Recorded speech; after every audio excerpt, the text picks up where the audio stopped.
क्या करें कि हमें कोई ना मिला, अफसोस तो वो करें जिन्हें हम न मिले, जिन्हें हम न मिले, अफसोस उन्हें करना चाहिए।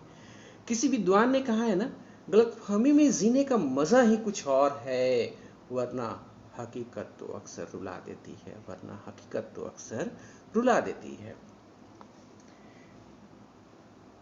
यदि आप प्रोग्रेसिव वीडियोस देखना चाहते हैं, फ्री ऑफ कॉस्ट जो इंग्लिश और एजुकेशनल वीडियो देखना चाहते हैं, तो आप इस चैनल को सब्सक्राइब करें। इसकी अच्छी बातों को आप दूसरों के साथ शेयर करें, ताकि जो इसकी अच्छाइयाँ हैं वो अधिक से अधिक लोगों तक पहुंच सके। आज आप लोगों के सामने मैं हूँ क्लास में डॉक्टर मनीष कुमार शशि। आज के जो टॉपिक्स हैं उस पर हम लोग चर्चाएं करते हैं। हमारा शीर्षक है कोठारी आयोग, जो 1964 से 66 के बीच बना था। उसमें पाठ्यक्रम संबंधी जो मुख्य विशेषताएं हैं वो क्या हैं। Salient features of Kothari commission for curriculum, हम लोग ये समझने का प्रयास करते हैं। और 5+3+3+4 के जो नए कॉन्सेप्ट आए हैं उसको भी हम लोग तुलनात्मक व्यू से देखते हैं। फर्स्ट हम ये देखते हैं कोठारी आयोग की जो पाठ्यक्रम संबंधी जो मुख्य विशेषताएं हैं वो क्या है, इसे हम लोग समझने का प्रयास करते हैं। स्टडी ऑफ लैंग्वेज, भाषाओं का अध्ययन।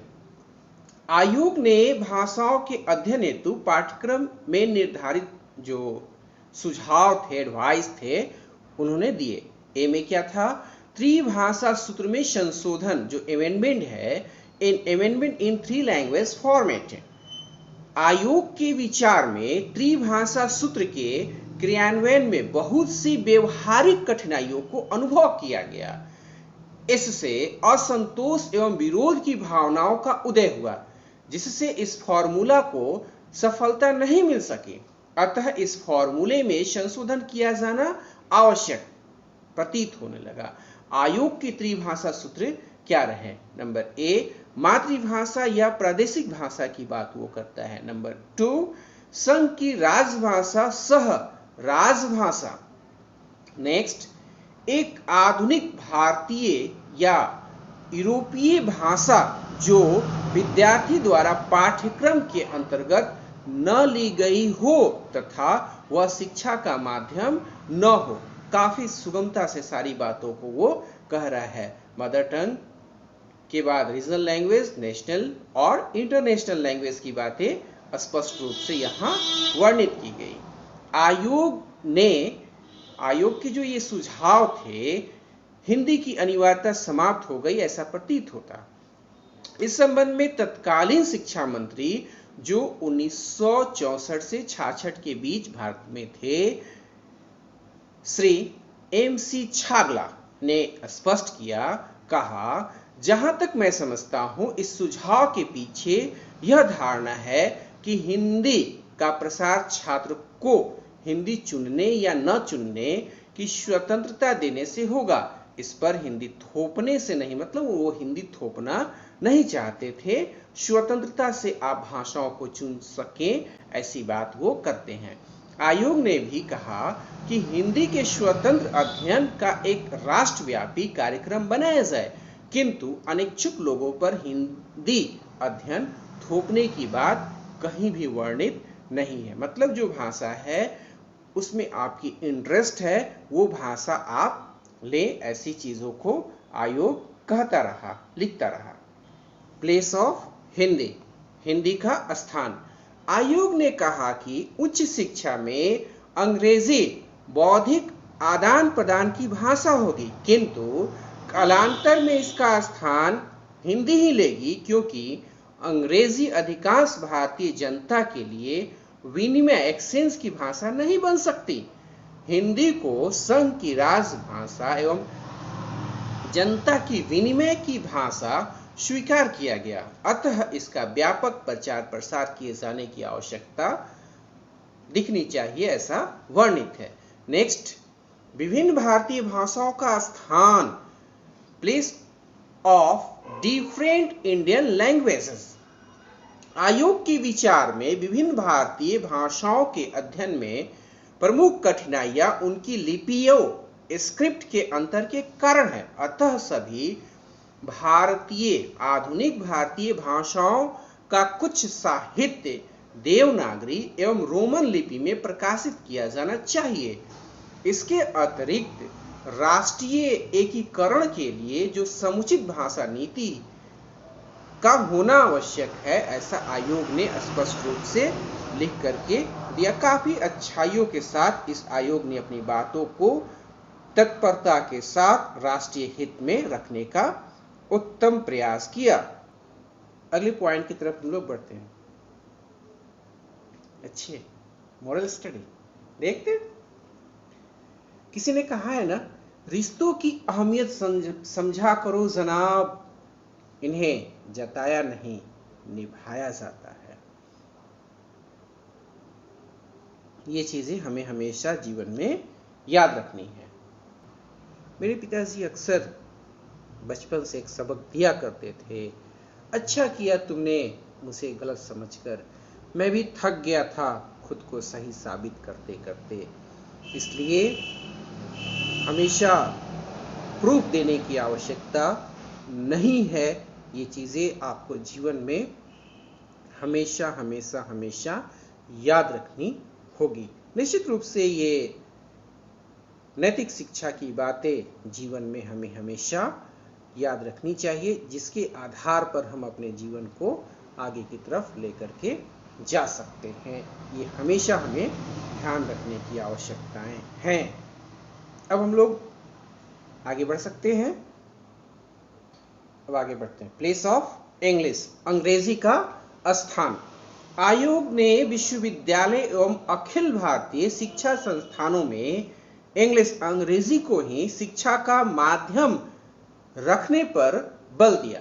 उसने यह भी सुझाव दिया कि सर्वोत्तम स्तर की पीजी स्नातकोत्तर शिक्षा तथा अंतर्राष्ट्रीय स्तर के शोध रिसर्च कार्य के लिए पूरे देश में 6 बृहद विश्वविद्यालय यूनिवर्सिटी जो है वो विकसित किए जाए। इनमें से एक कृषि विश्वविद्यालय एवं प्रौद्योगिकी विश्वविद्यालय भी होना चाहिए। उन्होंने स्पष्ट रूप से ये बातें कही, जिनमें शिक्षा के माध्यम को अंग्रेजी रखने पर उन्होंने बल दिया, क्योंकि अंतर्राष्ट्रीय भाषाओं में भी हम अपनी बातों को समझ सकें और विश्व स्तर के हम एक स्टूडेंट को डेवलप कर सके। ये भी पूरा प्रयास जो था वो इस कमीशन आयोग का रहा होगा। नेक्स्ट हम लोग देखते हैं, नेक्स्ट जो पॉइंट है, शास्त्रीय भाषाओं का स्थान, प्लेस ऑफ क्लासिकल लैंग्वेजेस। जो क्लासिकल लैंग्वेज है, आयोग ने संस्कृत की राष्ट्रीय शिक्षा प्रणाली में विशेष अधिकार को तो एक्सेप्ट किया, स्वीकार किया, किंतु यह भी प्रस्ताव से सहमत नहीं है कि संस्कृत अथवा अन्य किसी शास्त्रीय भाषा को त्रिभाषा सूत्र में स्थान दिया जाए। आयोग के अनुसार त्रिभाषा सूत्र में केवल आधुनिक भारतीय जो भाषाएं हैं उनको स्थान दिया जाना चाहिए, ऐसा वो मान रहा था। संस्कृत के माध्यम के बारे में आयोग का सुझाव है कि मातृभाषा तथा संस्कृत का एक मिश्रित पाठ्यक्रम बनाया जा सकता है, किंतु सभी राज्यों में जनमत इसके पक्ष में नहीं दिखा नहीं है। इसलिए वो आधुनिक भारतीय भाषाओं के विकास को आगे की तरफ करता रहा और ये जनमानस की भावनाओं के साथ भाषा के जो भी स्थिति है उसको आयोग ने स्पष्ट किया।